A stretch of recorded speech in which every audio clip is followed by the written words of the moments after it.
Hey everyone, and welcome back to the channel. If you find today's video at all helpful, don't forget to support by leaving a like, commenting, and subscribing. In today's video, we're going to cover the best scenarios to improve your tracking. I'm going to go over some of the stock stuff provided by Aimlab, and I spent hours searching for good scenarios under a new tool that helps creators make scenarios. The biggest thing about the scenario list creators made is that it's a new features and tons of scenarios are being made daily. What I recommend as new ones come out is use this video as a basis provided here to help you understand which scenarios are going to help you grow and improve. Just a quick note, you can install recoil from various guns and utilize it while you practice. While this is useful, I also am a huge advocate as you need to hop in game as soon as you can to also practice. Think of Aimlab as creating a base to improve your mouse control. For those that are controller, Aimlab has great functionality, and this is also a solid list for you guys as well. Also, there are some great click track scenarios, but this guide is focused strictly on constant DPS scenarios, ones that you're consistently holding the trigger or mouse 1. In an effort to keep this video fast and effective, I will show each scenario, then a brief explanation. Let us start with what comes stock with Aimlab. Sphere Track Ultimate. This is a scenario similar to Air and Kovacs and helps you work on tracking both your X and Y. While this scenario is the best one that comes stock, in my opinion, for Apex Legends, it could be a bit smaller target and move around a bit faster. Now what you're going to learn is to improve your mouse control and constantly moving and keeping momentum. This works on all aspects of your aim, and since Apex Legends has a ton of verticality as well as horizontal aim, and of course once recoil gets put into the mix, this is a strong basis to get you going. Motion Track Ultimate. A unique scenario where you click the center, then flick and slow to a track. This resembles having somebody jump behind cover, surprise you, maybe you need to do a flick with the R99, R301 Volt or so forth, and the TTK does feel a bit similar to Apex Legends when they're around blue or purple armor. Obviously in this scenario, you're creating the basis where there's no recoil here. What you're going to learn. To acquire your target and learn to slow down your aim to a track, remember this is a basis so when recoil kicks in, you now have an understanding of how small the movement is whenever you're tracking, of course depending on your sensitivity. Even if you're on a low one, to maintain and control recoil, the movement is quite small. Note I did not say stop. When tracking, it's important to understand your aim is always one fluid motion. Stopping momentum means you're no longer tracking. Even when you're hitting small targets, you need to be ready to flow and adjust your aim to the next target. Now I'm going to rope these two together because they're quite similar. Strafe Track Ultimate / Circle Track Ultimate. Wrapping these two scenarios together as they focus on your horizontal aim when tracking. One focuses more on full 360 movement, which is Circle Track Ultimate, which is good for isolating which side of your aim is weaker, your left or your right, and maximizing your full range of your mouse pad. What you're going to learn is your horizontal tracking going left and right, and the full range of motion. Check if you have obviously the necessary desk space, your sensitivity is right for you, try not to lift as much, and utilize your full mouse pad to maintain constant DPS. Now some extra ones that can help and also a fast explanation. Switch Track Ultimate. What you're going to learn here, this is a fast explanation. You don't need to always target switch this intensely in Apex Legends, but it's a great scenario to help you understand how to slow down your aim and maintain a constant flow without using like grid shot or something along those lines. This is good for helping create a basis for you. Now this is an extra scenario that I put on the list, Multi-Line Trace Ultimate.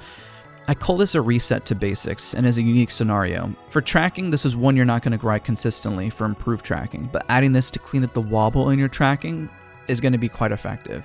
What you're going to learn is you're going to maintain a strong line between targets is a good way to help you work out those tracking issues. You will see the necessary movement to maintain a stable track. And the goal is to get rid of excessive movement or wobble that you have in your aim. Now let us discuss some Aimlab scenarios creators made. Remember, tons are being made daily. Even as I was recording the next day, I found some new ones. Check for the basis of this video and scenarios to select which ones are going to be solid for Apex Legends. Constant DPS and pushing your limits can be good. These scenarios are quite difficult for newcomers, and starting with the base set above is going to be more beneficial. Now first off, I'm going to mix two of these together, Psalm TS and Vox TS. These are ones that I've covered before on the channel that are very, very popular on Kovacs. This creator-made scenario resembles those scenarios and is good for target switching and tracking.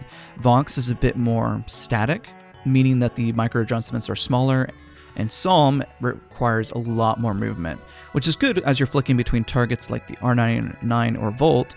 What you're going to learn here is maintaining speed, but also mouse control whenever you have to slow down the track. Mouse control is really key, and it's going to be quite overwhelming, and it's going to resemble whenever you flick with somebody with the R99 and your shot just kind of wobbles and it's all over the place.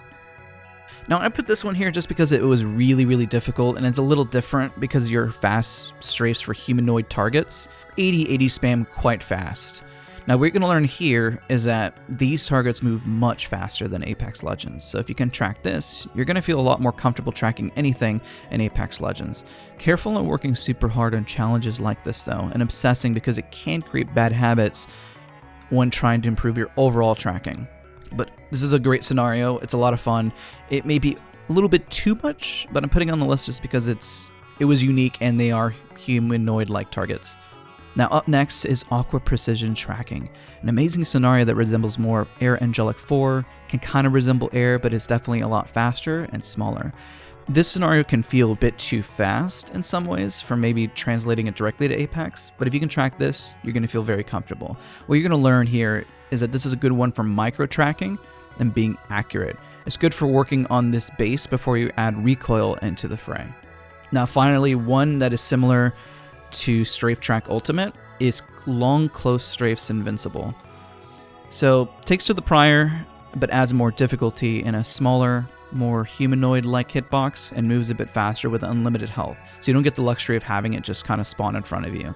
What you're going to learn is that improving tracking on hitting a target with a smaller hitbox is going to improve your mouse control, especially when going left and right. Maximizing your mouse pad, try not to lift. Same premise as before, but just a lot more difficult. What I would love to locate in a video, but I was unable to locate, is a strong, thin tracking. Just a really small target. Some of them I found were a little too fast, and some of them were a little too slow. Kind of want to find a middle ground there. So I'll keep searching for one that I really like. But overall, this video I feel is a very strong basis to help you improve your tracking on Apex Legends. Kind of understand the basis, and that's really the goal and guide of today's video. Again, if you found any of it helpful, don't forget to leave a like, comment, and subscribe.